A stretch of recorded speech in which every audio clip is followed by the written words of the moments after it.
Ms. Lamb, yesterday you told us in testimony that you received from Mr. Nordstrom a recommendation but not a request for more security, and you admitted that in fact you had previously said that if he submitted a request you would not support it. Is that correct? Sir, after our meeting last night, I went back and at the time. Well, first answer the question, then I'll let you expand. Did you say that yesterday, that you would not support it if he gave you the request? Under the current conditions, yes. Okay. And then last night you discovered what?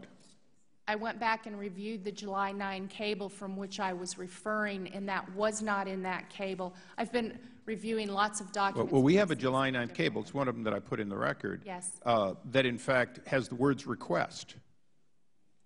It doesn't meet your standard of perhaps what you call a formal request. You described that, but it does request more assets. If you looked at the July 9, 2012 cable, and this is less than 60 days, roughly 60 days beforehand, it says, summary and action request, Embassy Tripoli requests continued TDY security support for an additional 60 days. Now, yesterday you told us, under penalty of perjury, essentially, that it wasn't a request, it was a recommendation. Does the word request mean request, and are you prepared to say today that they requested these assets above and beyond what they had on September 11th, rather than that they simply recommended? Sir, we discussed that there was no justification that normally comes with a request. That cable was a very detailed and complex cable outlining what. Right. Well, we've now read that cable, and you're right, it is detailed, and in several more places it expresses concerns. The September 11th cable from the now deceased ambassador expresses current concerns on that day. Repeatedly in the cables that were denied to us, what we see is people telling you that al-Qaeda type organizations are coming together. Now, the problem I have is that the State Department is basically saying Mr. Nordstrom didn't do his job. He didn't make a formal request with justification. The ambassador didn't do his job.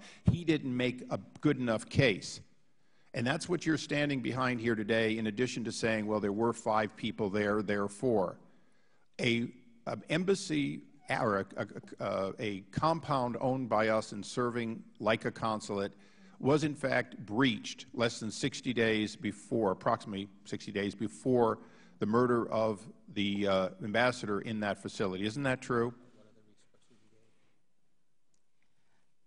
Sir, we had the correct number of assets in Benghazi at the time of 9/11 for what had been agreed upon. Okay, my time has expired. To start off by saying you had the correct number and our ambassador and 3 other individuals are dead and people are in the hospital recovering because it only took moments to breach that facility somehow doesn't seem to ring true to the American people.